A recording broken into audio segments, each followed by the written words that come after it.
Hello everyone, welcome back to the channel. In this video, I'll be showing you how to use the 5-stack ultimate of Zata. First, let's quickly get over all the basics. Feel free to use the timestamp and skip forward to the part where I show you how to use the 5-stack ultimate if you are already familiar with all the basic combos. Zatas Passive. Every third auto attack has a piercing effect and deals damage along its path. Zata Skill 1 also deals damage to enemies along its path and creates an explosion at the end. Zata Skill 2 creates a tornado which slowly comes back towards Zata, dealing damage to enemies along its path.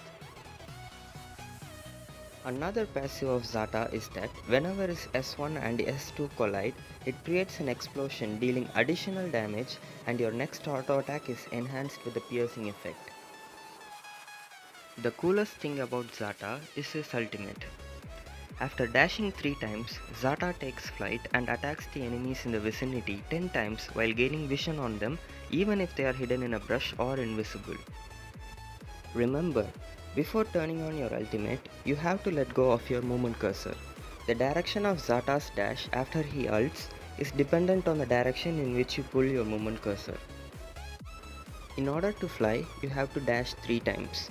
If you dash onto nothing, Zata's ult will go into cooldown and he will not take flight. However, if the dashes hit an enemy, a minion or a creep, it will go on. Once you do your third dash, you will take flight. You do have a solid 4-second interval in between each of the dashes. The most basic ult combo is using your S1 and dashing on top of it. Here, you don't need to let go of your movement cursor as long as you have it on top of your S1. However, it is not the same case with your S2.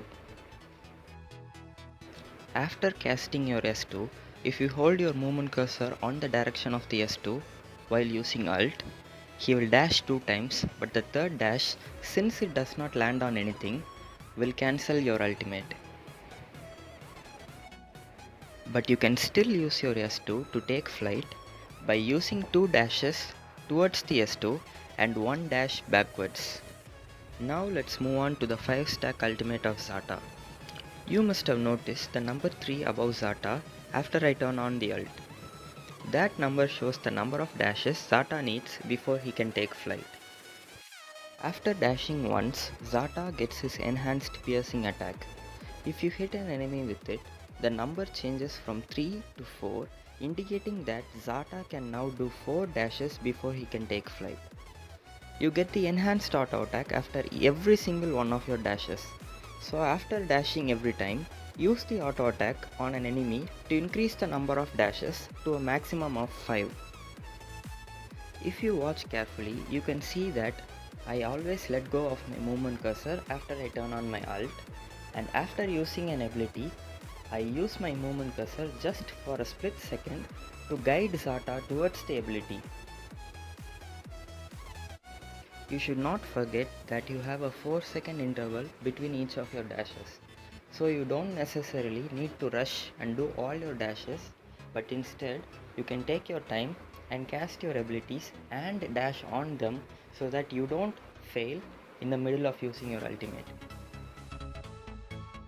So this is how you do the 5-stack ult of Zata. Next, I'll be showing you a cool trick by which you can bring the cooldown of the ult back to 0 immediately after casting it.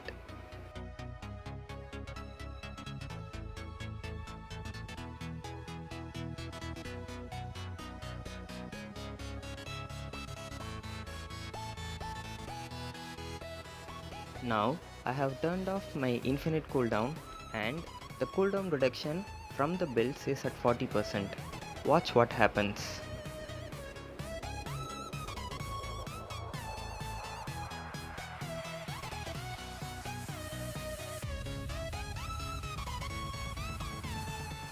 Did you notice that the cooldown of my ult has been reset and I have my ult back already? This happens all thanks to Zata's passive. Every time Zata creates an explosion, his ult cooldown goes down by 2 seconds. But while using his ult, Zata can create the explosion and also dash on it to bring the ult cooldown down by a whopping 6 seconds every time. Since I have 5 dashes and a 4-second interval between them, I can create 3 explosions and thereby reducing the cooldown of my ult by a whopping 18 seconds. Therefore, when Zata hits the ground after taking flight, his cooldown is already back and he can fly again.